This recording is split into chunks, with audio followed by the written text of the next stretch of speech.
Friends, welcome to Kumari informatics. இன்னைக்கு நம்மளோட சொசைட்டியில் பார்த்தீங்கன்னா முக்கால்வாசியான மக்கள் சர்க்கரை நோயால் பாதிக்கப்பட்டிருக்காங்க.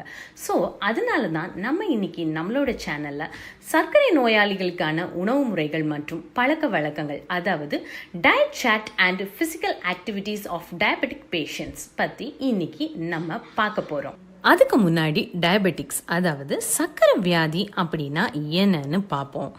நம்மளோட உடலில் கணையம், அதாவது பேங்க்ரியாஸ் அப்படின்னு சொல்லக்கூடிய ஒரு ஆர்கன் இருக்குங்க. அதோட மெயின் ஃபங்க்ஷன் என்ன அப்படின்னு பார்த்தீங்கன்னா பேங்க்ரியாட்டிக் ஜூஸ் அப்படின்னு சொல்லக்கூடிய ஒரு வகையான ஜூஸை செக்ரீட் பண்ணுறது.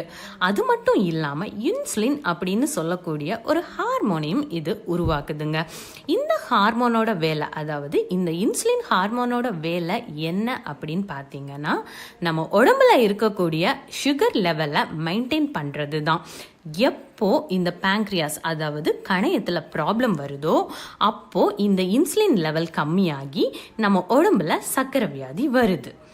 ஸோ இப்போ நம்ம இதோட உணவு முறைகள், அதாவது டயட்டை பற்றி பார்ப்போம். எந்தெந்த உணவு முறைகளை நம்ம பின்பற்றினா இந்த சுகர் லெவலை கம்மி பண்ண முடியும், அதாவது இந்த சுகர் லெவலை கரெக்டாக மெயின்டைன் பண்ண முடியும் அப்படிங்கிறத நம்ம இப்போ பார்க்கலாம். நான் சொல்லக்கூடிய இந்த உணவுகள் உங்களோட சுகர் லெவலை கண்டிப்பாக மெயின்டைன் பண்ணுங்க. கண்டிப்பாக நீங்கள் இதை ட்ரை பண்ணி பாருங்கள். ஃபர்ஸ்ட்டாக கூஸ்பெரி, அதாவது நெல்லிக்காய். இந்த நெல்லிக்காய் பார்த்தீங்கன்னா நம்ம முன்னோர் காலத்தில் இருந்தே சர்க்கரை வியாதிக்காக இதை பயன்படுத்திட்டு வர்றாங்க. ஏன்னா இதில் விட்டமின் சி அதிகமாக இருக்குது. அது மட்டும் இல்லாமல் இது ஒரு ஆன்டி ஆக்சிடெண்ட்டாக செயல்படுது. இதனால் நம்ம உடம்புல இருக்கக்கூடிய சுகர் லெவலை கண்ட்ரோல் பண்ணி சீராக வைக்க முடியும். அதனால் கூஸ்பெரி எவ்வளோத்துக்கு அதிகமாக எடுக்கிறோமோ அந்த அளவுக்கு கண்டிப்பாக நம்மளால் சுகர் லெவலை கட்டுப்படுத்த முடியும். ரெண்டாவதாக பார்த்தீங்க அப்படின்னா ஃபெனுக்ரிக், அதாவது வெந்தயம். இப்போது இந்த வெந்தயத்தை நம்ம நாளைக்கு சாப்பிட போகிறோம் அப்படின்னா இன்னைக்கு நைட்டு ஒரு அரை டம்ளர் வாட்டரில் 1 டீஸ்பூன் வெந்தயத்தை எடுத்து நல்லா ஊற வச்சிடுங்க. அப்புறம் மறுநாள் காலையில் எழும்பின உடனே அந்த வெந்தயத்தை அந்த ஜூஸோடவே எம்டி ஸ்டமக்கில் இதை சாப்பிடுங்க. இதை சாப்பிட்றதுனால என்ன ஆகுது அப்படின்னு பார்த்தீங்கன்னா இந்த வெந்தயத்தில் நார்ச்சத்து ரொம்பவே அதிகமாக இருக்குதுங்க. இதனால நம்ம உடம்புல டைஜஷன், அதாவது செரிமானத்தை ரொம்ப சீராக்கி உடம்புல சுகர் லெவலை நார்மலாக வைக்க உதவுது. மூணாவதாக பார்த்தீங்க அப்படின்னா பிட்டர் கார்டு, அதாவது பாகற்காய். நம்ம எல்லாருக்குமே தெரிஞ்ச விஷயம் தாங்க, பாகற்காய் வந்து ரொம்பவே கசப்பு தன்மையுடையது. இது எப்படி நம்ம சுகர் லெவலை மெயின்டைன் பண்ணோம் அப்படின்னு பார்த்தீங்கன்னா இதில் இன்சுலின் பி அப்படின்னு சொல்லக்கூடிய ஒரு காம்பவுண்ட் இருக்குது. ஆக்சுவலாக இந்த காம்பவுண்ட் நம்ம உடம்புல இருக்கக்கூடிய பேங்க்ரியாஸ் செக்ரீட் பண்ணக்கூடிய 4 வகையான ஹார்மோனில் இதுவும் ஒன்றுங்க. ஸோ இந்த பாகற்காயை நம்ம உணவில் எடுக்கும்போது இந்த ஹார்மோன் நேரடியாகவே நம்ம உடம்புல போய் சேர்ந்து பிளட் சுகர் லெவலை சீராக்குது.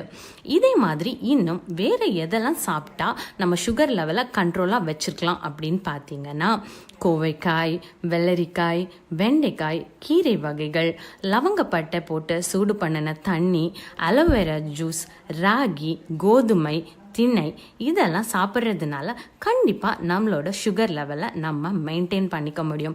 பட் த சேம் டைம் சர்க்கரை நோயாளிகள் எதெல்லாம் சாப்பிடக்கூடாது அப்படின்னு பார்த்தீங்கன்னா கேரட், பீட்ரூட், உருளைக்கிழங்கு, அதிகமான இனிப்பு வகைகள், அப்புறமா வந்து பேக்கரி திங்ஸ் இதெல்லாம் சாப்பிட்றத ப்ளீஸ் கொஞ்சம் அவாய்ட் பண்ணுங்கள். இப்படி நீங்கள் அவாய்ட் பண்ணுறதுனால கண்டிப்பாக உங்களோட சுகர் லெவலை நீங்கள் மெயின்டைன் பண்ண முடியும்.